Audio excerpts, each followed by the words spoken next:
Atos capítulo 2.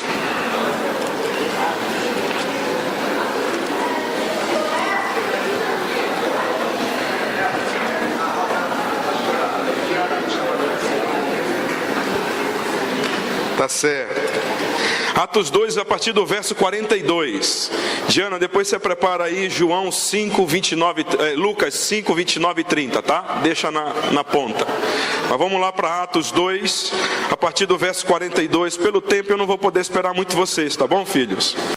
Diz assim: e perseveravam na doutrina dos apóstolos e na comunhão, no partir do pão e nas orações. Em cada alma havia temor, e muitos prodígios e sinais eram feitos por intermédio dos apóstolos. Todos os que creram estavam juntos e tinham tudo em comum. Vendiam as suas propriedades e bens e distribuindo o produto entre todos, à medida que alguém tinha necessidade. Verso 46, diariamente perseveravam unânimes no templo, partiam pão de casa em casa e tomavam as suas refeições com alegria e singeleza de coração, louvando a Deus e contando com a simpatia de todo o povo. Enquanto isso, acrescentava-lhes o Senhor dia a dia os que iam sendo salvos. Amém? Nesses breves minutos que teremos juntos, eu quero compartilhar com vocês um assunto. E o assunto é: não desista da sua célula. Não desista de ser membro de uma célula. Não desista da liderança da sua célula. Não desista de continuar abrindo a sua casa para que lá funcione uma célula. Tá certo? Sabe, queridos, quando a gente olha esse texto, a gente percebe a riqueza da igreja primitiva concernente a viver em comunhão, a viver em unidade. A gente percebe que o coração deles era um só. Eles estavam unidos, como nós lemos aqui, num só propósito. E esse propósito de unidade deles trazia coisas maravilhosas para a realidade deles da época. Por exemplo, eles conseguiam ter milagres acontecendo. Tinham milagres, curas aconteciam. Eles tinham as suas necessidades satisfeitas. Eu percebo, por exemplo, que se a gente fosse dizer que eles tinham uma célula na época, era uma célula abençoada. Ora, como não era abençoada, pastor Jair? Se tinha relacionamento entre eles. Sabe, a beleza de uma célula é quando nela a gente consegue encontrar os elementos de uma linda igreja. Não é verdade? Por exemplo, não podemos abrir mão dos milagres, não podemos abrir mão dos relacionamentos, não podemos abrir mão da comunhão, do partir do pão. Tudo isso tinha nessa igreja que funcionava lá. E o interessante é que o texto diz assim, ó: e eles se reuniam unânimes, tanto no templo, diz o verso 46, como nas casas.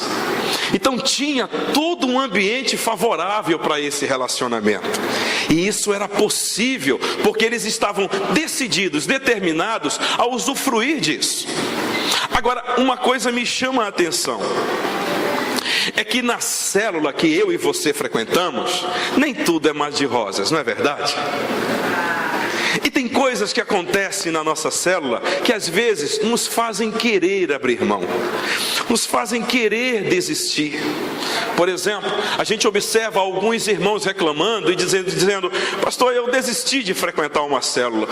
Na célula que eu frequentava, e que disseram que era para eu ir, me deram aqui o endereço na igreja, aí eu cheguei lá, até que me receberam bem, me cumprimentaram, pegaram na minha mão, mas na hora do coffee break, pastor, fizeram umas panelinhas lá, só conversavam entre eles, e eu fui ficando de canto.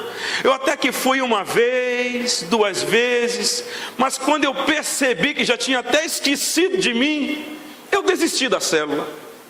Sabe, queridos, às vezes esses grupos de afinidade que são proveitosos, claro que são. É óbvio, dentro da igreja nós temos lindos grupos de afinidades, não é? Os adolescentes, os jovens, os casados, são grupos de afinidade. E é normal que na célula também tenham esses grupos de afinidade. Mas às vezes, esses ambientes criados, onde os grupinhos vão se formando, principalmente na hora do coffee break, acabam afastando algumas pessoas. E alguns acabam desistindo por causa disso. Por exemplo, tem pessoas que também acabam desistindo de frequentar uma célula porque sofreram decepção em relacionamentos. Abriram o coração para alguém e quando descobriram, Peter, alguém ou trem já estava sabendo da vida dele. E percebeu que no ambiente de célula tinha fofoca. Tem fofoca na tua célula? Só santo aqui, não é verdade? Nunca teve fofoca lá, né? Oh, glória! E aí o irmãozinho, a irmãzinha descobriu que teve fofoca, falaram dele. E aí nunca mais ele resolveu ir para a célula. Por exemplo, tem célula que não tem fofoca, não tem panelinha, mas um irmão da célula acabou trazendo prejuízos financeiros para você. Você acabou emprestando dinheiro, você acabou ajudando alguém e descobriu que você levou um calote. E diz, como é que eu vou frequentar uma célula que eu levei calote na última que eu frequentava? E aí você veio para a missionária, você chegou aqui, viu que a igreja está amando esse projeto do MDA, e aí você diz assim, não, aqui na igreja eu só quero ser membro de banco. Frequentar célula não. Eu até entendo você. Porque quem já foi ferido, já foi machucado, já passou por determinados traumas, acaba se decepcionando e não querendo ir para a célula. Não é verdade? Sabe, queridos, o que eu observo? É que a gente precisa entender qual é a nossa visão correta ao vir a uma célula. E que tipo de pessoas nós iremos encontrar na célula que iremos frequentar ou que estamos frequentando. E eu acho que Lucas capítulo 5 pode nos dar uma noção das pessoas que estarão lá. Olha só o que diz em Lucas 5, 29 e 30.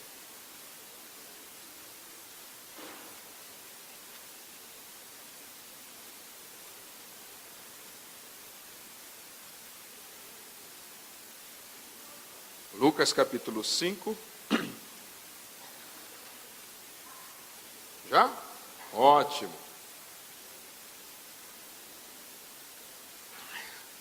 Olha o que diz aí. E fez-lhe Levi um grande banquete em sua casa. E havia ali uma multidão de publicanos e outros que estavam com eles à mesa. E os escribas deles e os fariseus murmuravam com os seus discípulos, dizendo: por que comeis e bebeis com publicanos e pecadores? Verso 31.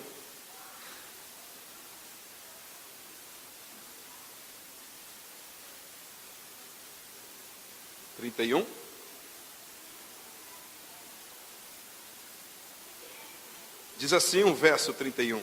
Respondeu-lhes Jesus: os sãos não precisam de médico, e sim os doentes. Não vim chamar os justos, ou melhor, aqueles que se consideram justos, parafraseando, e sim pecadores, doentes, enfermos, ao arrependimento. Deixa eu te dizer uma coisa, presta atenção para cá.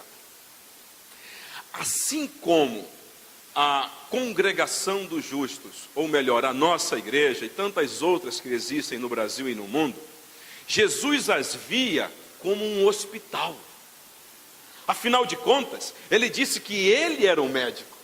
Eu não vim para os bons, eu vim para os doentes. Ora, pois, se Jesus veio para doente é porque ele era o médico. E se ele é o cabeça da igreja e é o médico dos médicos, eu e você somos o quê? Doentes? Não, santa. Eu e você já fomos curados quando passamos no hospital. Agora, eu e você somos enfermeiros do mestre. Olha que coisa boa. Sim ou não? Quem é enfermeiro aqui do Senhor? Oh, glória. É o que você vai ser na sua célula.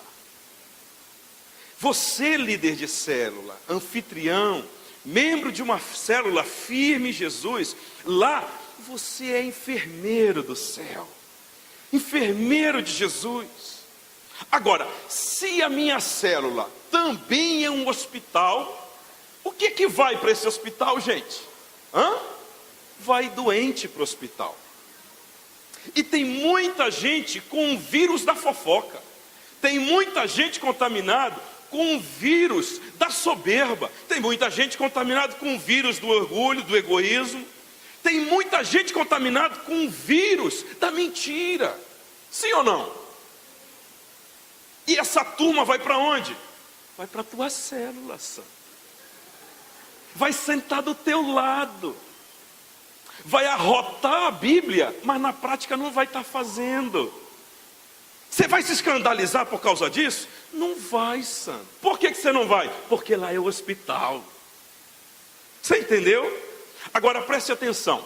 No hospital de Jesus, que no caso é a tua célula, sim ou não? Lá é o PSM do teu bairro, sim? Lá, se lá é o hospital do Senhor e que Ele quer usar para curar, para restaurar, para salvar aquele que se havia perdido, e Ele vai usar você como canal, é comum que as pessoas que frequentem lá ainda precisem ser tratadas. E às vezes nós temos a sensação que a igreja de Jesus, ela não é um hospital, ela é um museu de santos. Ei, não é museu de santo. A tua célula, ela não foi feita para ser museu de santo. A tua célula foi feita, está lá no teu bairro, na tua vizinhança, para ser um cantinho do céu, para todo aquele que está doente, ir lá atrás e ser curado. Eu vim saber, eu soube lá fora, que aqui tem um povo que se reúne no nome do Senhor, e esse povo clama, e Deus responde. Eu soube que tem um povo aqui que quando ora, desce fogo do céu. Eu soube que tem um povo aqui que quando alguém está com necessidade, eles ajudam. É aqui que eu quero estar. Vocês entendem isso?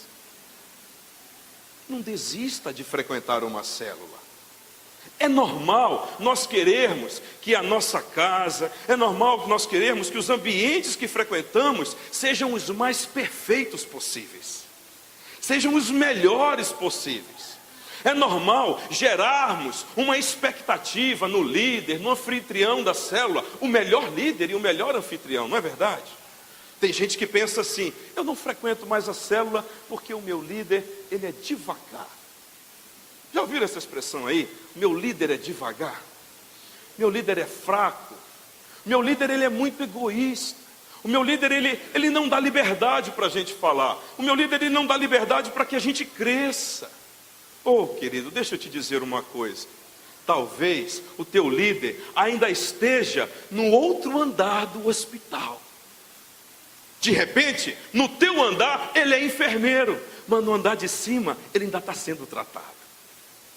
O fato é que eu e você não podemos abrir mão da nossa célula. Amém, filhos? Não podemos abrir mão de ser bênção na vida de outro. Não podemos abrir mão de dar aquilo que já recebemos. Sim ou não? Eu lembro uma vez de uma pessoa que chegou na célula e ela chegou caladinha, estava na dela, pouco falava. E aí chegou na hora do coffee break, ou melhor, na hora do lanche. Eu percebi que ela estava meio sozinha. E aí eu pedi então para que algumas pessoas fossem lá, conversassem com ela, a cercassem. E aí de repente foram, conversaram, o grupo saiu. Eu vi que ela ficou sozinha de novo. Mandei outros ir lá falar com ela. Conversamos. Dias depois eu soube. Ela disse: nossa, eu frequento essa célula, vim a essa célula pela primeira vez. E eu tive a sensação de que todos aqui já me conheciam. Sabe, queridos, quando você tem a visão de que na célula você está para ajudar e para ser ajudado, para cuidar e para ser cuidado, para dar e para receber, o reino de Deus cresce. Quando você tem a noção real de que a célula é para ser um ambiente de graça e não de cobrança. Percebam, queridos, eu acho que a igreja, ela tem que ter um papel na célula muito mais de dar do que receber. A igreja, ela precisa exercer na célula um papel muito mais de graça do que de lei. Vocês entendem isso? A célula, minha e a sua, precisa ser um lugar de aceitação, não de provação. A célula precisa ser um lugar de inclusão, não de exclusão. Talvez você aqui nessa noite tenha dito para mim assim: problema, Léo, é que eu já frequentei 5 células, e das 5, 10 me excluíram. Não me sentia aceito, não me sentia amado, não era querido lá. Eu entendo, querido, mas presta atenção para cá. Se você tem a noção e a revelação de que lá também tem doentes, talvez esse sentimento que esteja no seu coração não seja de exclusão deles. Deixa eu te dizer uma coisa: Cristo Jesus, Ele não exclui ninguém. Talvez você se sinta excluído pelas pessoas, porque talvez no passado você já foi tão excluído em algumas situações de vida, e você acha que as pessoas que te cercam não te amam. Não é que elas te amem, é que talvez elas estejam na maca, esperando o enfermeiro para ser cuidada. Vocês entendem isso? Eu e você, na célula de Jesus, na nossa casa, temos um papel fundamental. E o nosso papel, número 1, não é de desistir. Não podemos desistir de um bem tão precioso que o Senhor nos deu, de dar e abençoar, assim como Ele fez. Amém? Eu quero concluir então, lendo com vocês o finalzinho de Atos 2.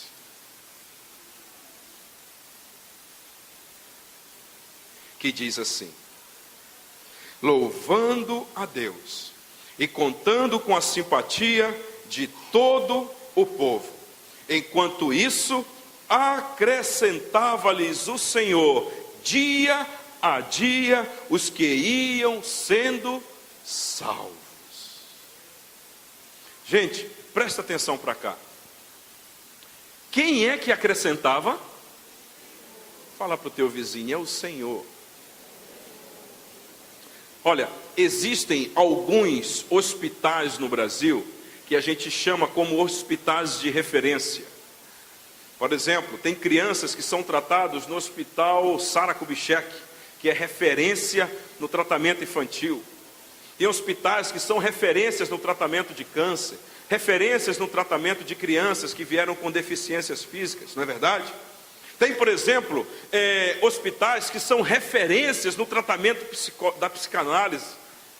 Deixa eu te dizer uma coisa: a tua célula nasceu para ser uma referência aonde ela está instalada. É no bairro, é na escola, é aqui na igreja, pouco importa. O que importa é que lá é uma referência do cantinho do céu. Apocalipse diz para a gente que o Senhor, no Apocalipse 21 nos diz que o Senhor, quando vier a nova Jerusalém, Ele enxugará dos nossos olhos toda lágrima.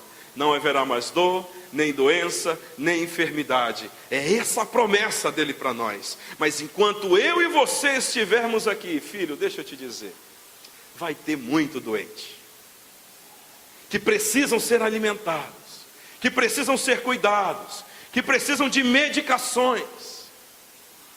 Sim ou não?